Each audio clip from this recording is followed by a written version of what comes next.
That's unbelievable. Yeah. So you were pretty young, actually, Well, relatively speaking. you said you hated to do it on me, and I said, why? And you said, because you're too young. And I remember saying, I haven't been told I was too young to do something for a while.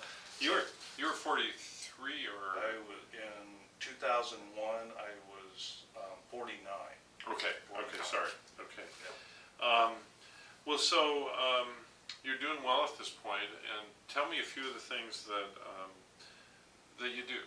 Okay, well, I mountain bike a minimum of 40 miles a week, and I single track, so I do jumps and rough roads and so forth, so things probably a guy 58 shouldn't be doing. I train horses, so I'm using speed work on horses. Of course, I lift weights. I work in my business 6 hours a day instead of 10, so that's taking it easy. Plus, I also farm, so with my brother and my cousin, we put up over 5,000 bales of hay this year. And do you lift the bales? Oh yeah, yeah. I'll go out and load pickups by myself. You're probably telling me things I don't want to know. Yeah.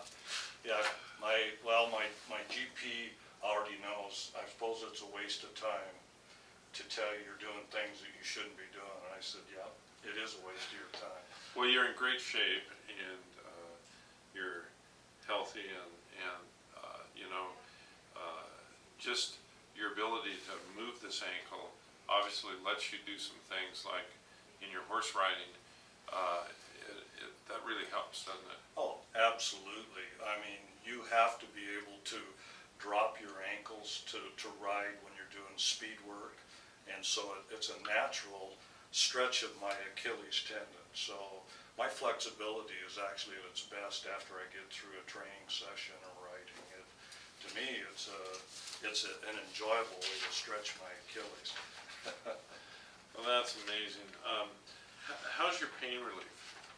Well, I really have no pain. Other than if I step on a little rock or a pine cone, I got a little bit of a tendency, that ankle wants to roll a little bit, but I can honestly say in 8.5 years, I have never sprained this ankle. Really? But I don't play basketball anymore. But other than that, I do just about anything else. That's awesome.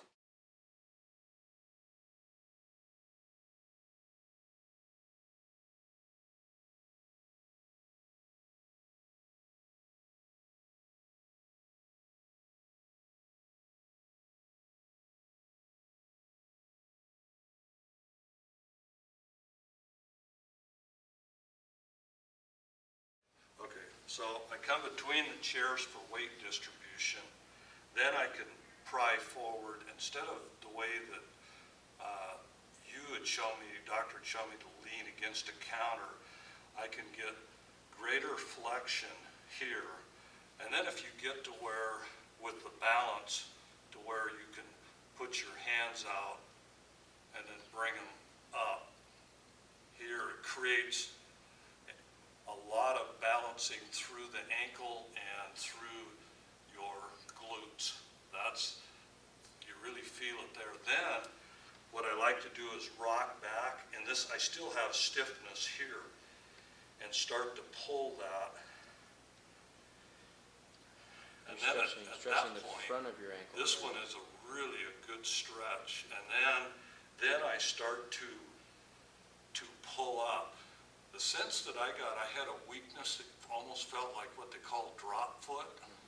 And then I take less and less weight to where you're just barely, and you're putting as much weight onto the foot as you can, and do a pull-up with that. So this is one series that I do. Okay, great. We still work at it as simply just balancing on one leg, and getting to where you can take your foot out forward and get into, and I'm still on that ankle, I really have to work at it, but into what I call the ice skater position. Okay, and that how long did it take you to be able to do that? Believe me, I should have started early. I didn't really start doing some of that until after a year, but once the doctor released me to full physical therapy, I don't remember what it is, but I believe I could have started that after 6 months. And then just keep adding more weight. Get to where you can use the chair less and less and less. In fact, I'll do one more from here, is then I would actually get to where, and I'm getting to where I can go down and come up, go down, come up, go down, and make that ankle flex and move under balance and under full weight. Well, thank you very much. Those are excellent exercises.